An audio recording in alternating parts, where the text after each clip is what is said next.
Question number 520 Nara Lokesh గారు.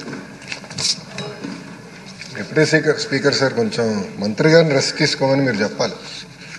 అవునా? ఎందుకంటే నిన్న కూడా జ్వరంతో వచ్చారు, కౌన్సిల్ కూడా జ్వరంతో వచ్చారు. చెప్పా రెస్ట్ తీసుకోండి, 2 రోజులు కోలుకోవాలి. మీరు సరే పడుకోవట్లేదు అని చెప్తాను, వినట్లేదు. మీరన్నా చెప్తే వింటారేమో. మీరన్నా రూలింగ్ ఇస్తే గానీ వింటారేమో అధ్యక్ష. ఎందుకంటే పాప చాలా ఇబ్బంది పడుతున్నారు. అది very serious subject. Is not keeping well. అయినా కూడా ప్రశ్న సమాధానం చెప్పడానికి వచ్చారు. అన్నా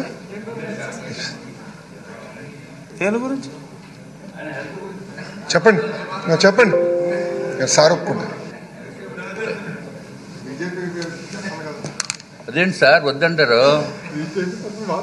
అత్యంత క్లిష్టమైన శాఖ మన గౌరవనీయులైన నిమ్మల రామానాయుడు గారు చేస్తున్నారు అధ్యక్ష.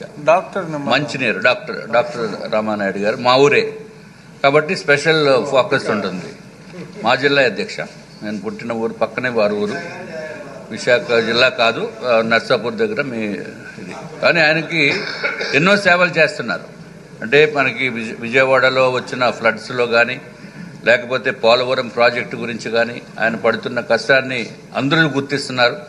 ఆయన ఆరోగ్యం బాగున్నప్పుడు ఆయన సభకు రావటం అనేది సబబు కాదు అధ్యక్ష. దయచేసి గౌరవ మంత్రి గారిని రెస్ట్ తీసుకుని ఆయన ఆరోగ్యం కుదిరిపడిన తర్వాతే సభకు రావాలి తప్ప నార్మల్గా లేకుండా మీరు ఒక రూలింగ్ ఇచ్చి మన అందరి తరపున కూడా వారికి విన్నవించుకోవాల్సిన అవసరం ఉంది అధ్యక్ష.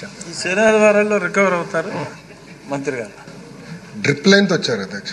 చూస్తే ఇంకా ఉంది చేయికి డ్రిప్ లైన్లో ఉంది.